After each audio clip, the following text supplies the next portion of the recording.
Hi, Paul Thompson here. I'm going to talk to you today about the mics of Abbey Road ONE. I had a great chat with Simon Rhodes. He's given me a ton of really useful advice that you can put to use while you're using the library. So let's dive straight in. So what are we hearing here? This is mix 1. This is the thing that loads up when you first load the plugin or any of the instruments in the plugin. And it is a really great kind of general use. If you just used mix 1 on everything, you've got a fantastic blend. It's really punchy and vibrant. It's got enough of the room to give you a feel of the space that you're recording in. And it's a really good general use mix.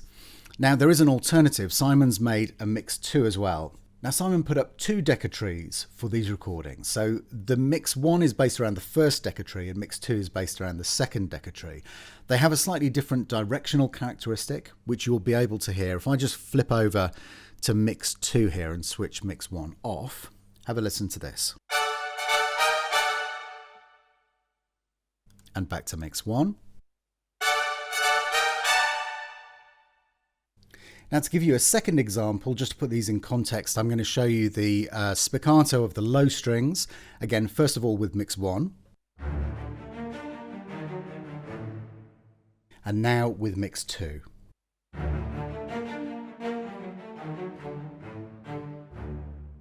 So you can hear the difference in the sound there. It's really the key to that is the difference in these 2 sets of mics of the Decca tree. The one set which is slightly more directional, the other set which is slightly more omni. Next we come to the vintage signals. Now vintage 1 and 2 are mutually exclusive. So it's one or the other. They're very different sounds. And when you start adding other mics to these particular mic selections, you're going to experience a degradation of the sound. You're going to lose the characteristic of the sound. It's not going to sound quite right. So they're really designed to use on their own, either vintage 1 or vintage 2, and no other mics as well.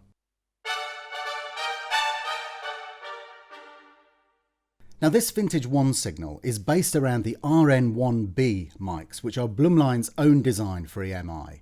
They've got quite a lot of bite, they're placed in front of the conductor, and they sound great on the trumpets, but they also really come into their own when you play them with the strings. So I'm going to give you a quick blast of some strings now.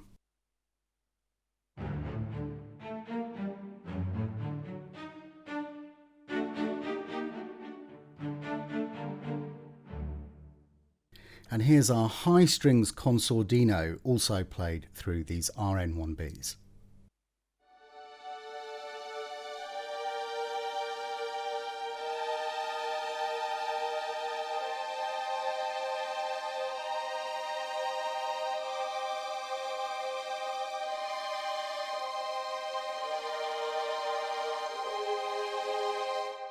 So it has a really beautiful sound. It's vintage. You can definitely hear that you're listening through kind of vintage equipment, but it's not kind of crackly and rubbish. It's got just a beautiful colour to it.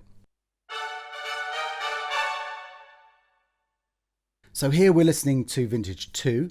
These are based around the RCA 44BX mics. These are placed behind the conductor and slightly higher up. So you get that different characteristic there. Let's check out the strings with these mics as well. And once more listening to our high string sordinos.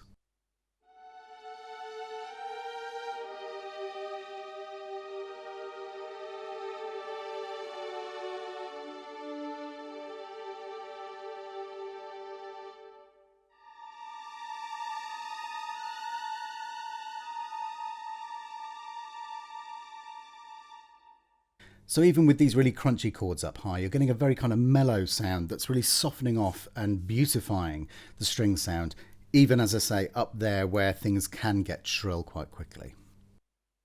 Next up, our pop sound. So you have 2 selections here. You've got pop close and pop room. These are designed to work, again, just the 2 of them, or one or the other, not in combination with any of the other mics. Now the reason for this is because they do not have an orchestral seating perspective. They are designed as if a kind of pop studio recording with the instruments right up there in your face, and I can demonstrate this incredibly quickly and easily. You'll hear it in the trumpet shorts.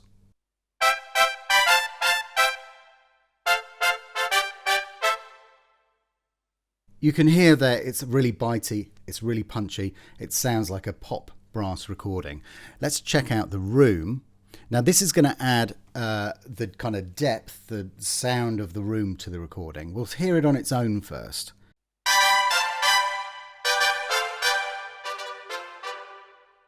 And of course, the ideal way to use this is to play and kind of adjust the amount of room that you want in the sound to taste. So let's check that out.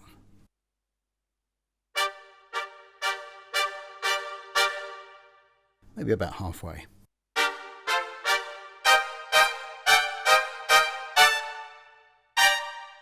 So you've got a great ability there to kind of get either a very close pop sound or to add in some depth, some perspective, some of the room. But again, this is not orchestral seating perspective. This is dead straight. This is with the brass players right in front of you. And you get the same effect with the strings.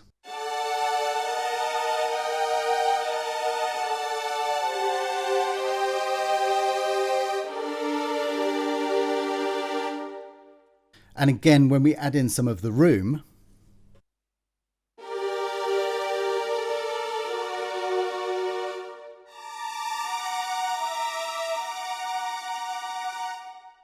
again, let's check this out with some spiccato so you can hear the kind of effect of how much room you're hearing in the mics.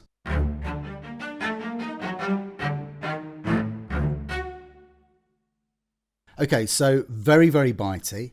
Again, great pop sound. Let's put in some of the room. And room only.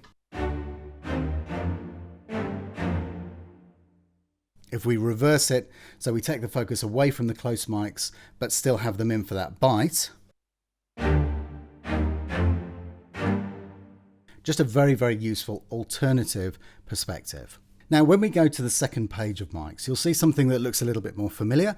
It's our close, tree, ambience, outriggers, and our spill collection.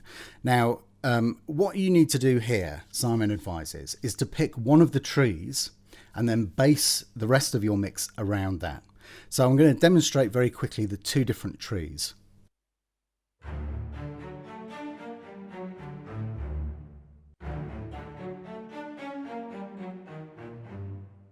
So tree 1 uses the M50s, and this is a really standard mic. It gives you a beautiful kind of wide perspective on the room. The second tree uses MK21s, and these are more directional, so you get what almost sounds like it's got a bit of a more kind of close sound and a directional sound to it. Now, the interesting thing is that Simon sometimes will add in some of the tree 2 to the tree 1 to get a slightly more directional or close perspective, rather than going to the close mics first of all. Let's see what the effect of that is.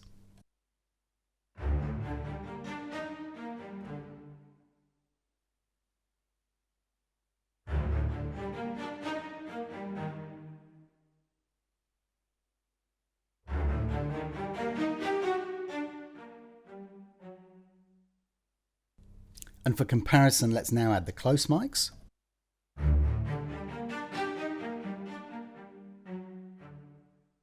Let's hear them on their own so you can see what they're adding to the sound.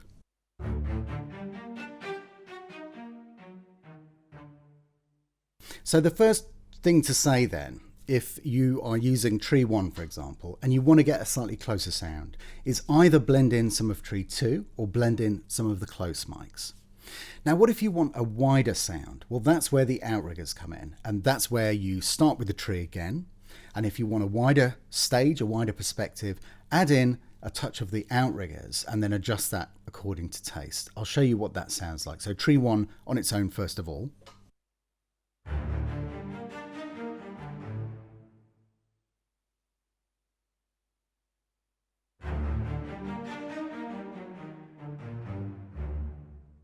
And let's check out the same effect on the horns on their staccatos as well.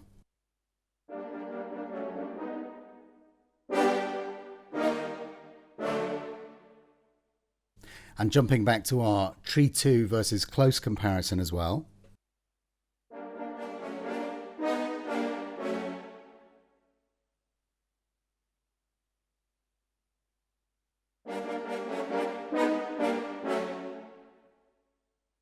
Now, what you get with the close mics that you don't quite get with the tree 2 on the brass is you get that kind of sizzle, and Simon has spent a lot of time, put a lot of time and care into selecting the absolute best close mics for every single section and making sure that they're positioned in such a way that they reinforce the sound that you're getting from the tree, but give you the desired characteristic that the close mics are most well known for.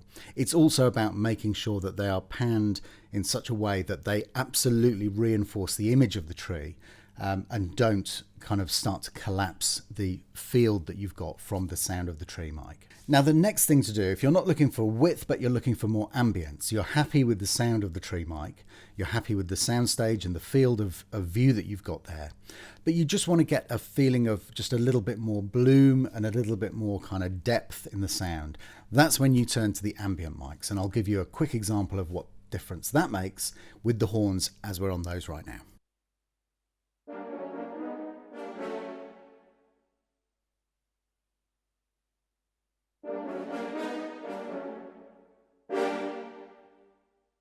And on their own, to see what their kind of sound characteristic is for those. Now you're getting a great feeling of pushing the sound backwards, but you're losing some of the directionality and some of the immediacy, which is a consequence of taking the tree out. And as before, Simon's key advice, start with the tree and build from that. How does that compare to the spill mics?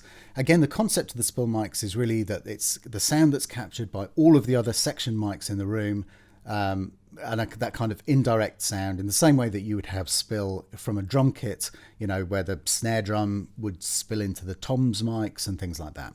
And that on its own sounds like this.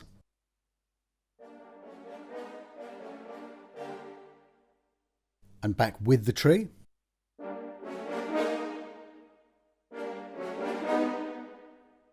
And off. So it's a very subtle sound, but you do hear the difference, and it kind of, in the same way that with a drum kit you get a right kind of pleasing addition of a slightly more undefined sound that is coming from all around. Now, in certain circumstances that can add a really pleasing 3D to the sound.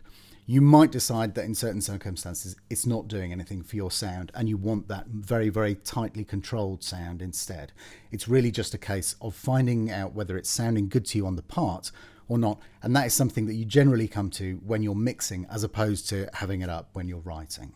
So just to summarise a couple of points here. So mix 1 and mix 2 are mutually exclusive. You generally wouldn't add other stuff to those mixes either, but you certainly don't use them together. Mix 1 is based around tree 1, mix 2 is based around tree 2. So as you heard earlier, that kind of difference in the tree sounds is going to be the core of the difference in the mix sounds as well. The pop is not to be used with anything else. It's pop close and room. You can adjust to taste depending on whether you want it to sound more dry or more ambient. Those are a totally different perspective. They are not recorded to an orchestral seating perspective. They are recorded straight on. So they're going to sound different. They're going to kind of diffuse the sound of your orchestral seated perspective if you start adding them to those. Your vintage signals, again, are one or the other. And generally, when you start adding the other mics into the vintage signals, you're going to degrade the sound of those vintage signals. They are there really just to get that character. If you want that character, then just use one vintage signal or the other.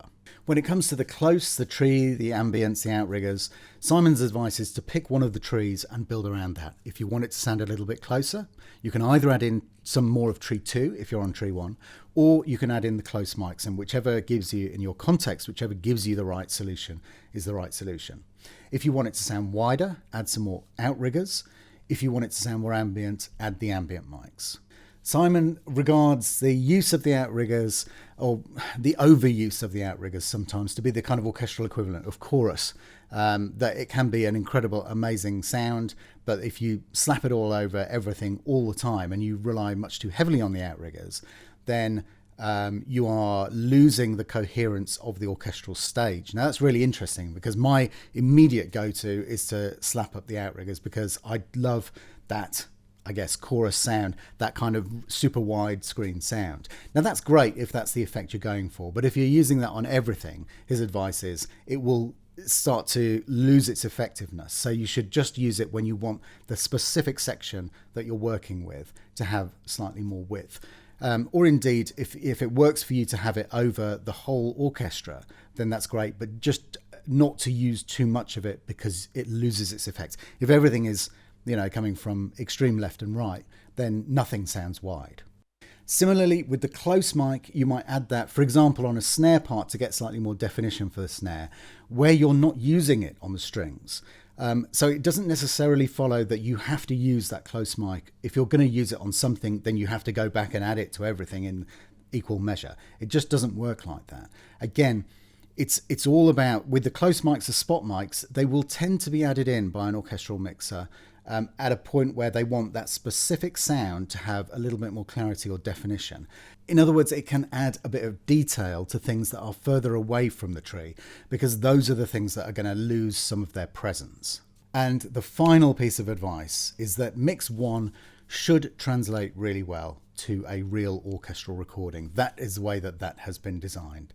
So again, if you are experimenting with this and you're getting in a bit of a mess because you're not quite sure, it is hard to keep track, especially over the whole orchestra. If you've got the whole orchestra going, you can sometimes get something sounding really good and then think, I better change everything else to match that. And you can end up in a mess quite quickly.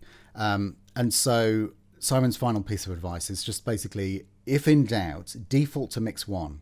Because if your piece is then going to be played by a real orchestra, that should be the closest match. That's the way that has been designed. So my final thought on this is I tend to write with one mic up. Now, that can either be, depending on the sound and depending on the library, that can either be the mix or one of the mixes, or it might be the tree, or it might be the outriggers. Now, when I get to the point where the piece is coming together, I'll start to go in and look at adding some other flavors. But it's very, very rare for me to have more than one or two mics up. The absolute outlier is that I have three mics up, and that's because I want the tree with the outriggers for the width, and I want to add in some close mic to add some definition and bite. But like I say, when I get to that stage, I'll probably be, especially with Abbey Road, I'll probably be going back to Mix 1 and having a quick listen to that and thinking, what am I trying to achieve that I'm not getting with Mix 1? And then I'll focus in on that sound. There are, all of these different mic perspectives, but they're not designed to just all be chucked on at once, or, to have fistfuls of 5 or 6 mics running at once. It's not just that puts a really huge strain on your system, because you're trying to run hundreds and hundreds of voices for every single, part that you're playing. And that is going to cause problems when you're in record. I mean, often if you're in record and you're playing something that's immensely large and complex with huge bunches of notes, then your system will stutter because it will be struggling to stream everything. Everything tends to be running on one core when you're in record. Once you go out of record, then the load is split more evenly, and you can find sometimes that parts that are a struggle when you're playing live can play back no problem when you go out of record. So that's one thing to note. I would just say, especially if you're working on one machine, do you want every single part to be using 400 or 500 voices? Probably not, because you're not going to be able to get very many parts in your orchestral arrangement. So you need to rethink, what is my approach with the mics? What are you trying to achieve? And like I say, when you hone it down and you look at the use cases and the way that they've been designed, it makes no sense to put more than 2 or 3 mics up. Almost everything can be achieved with 2 or 3 mics.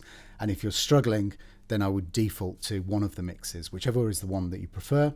And then when you get specific sounds that don't quite fit, then you turn to the other mics and start looking at why it's not working. Is it not wide enough? Have you not got enough definition? And that's when you can go to the other mics. And always, as I say, Mix 1 will translate to Tree 1, Mix 2 will translate to Tree 2. So those are the keys there. If you're coming out of Mix 2 and you're looking for something with more definition, then go to Tree 2 and the close mics.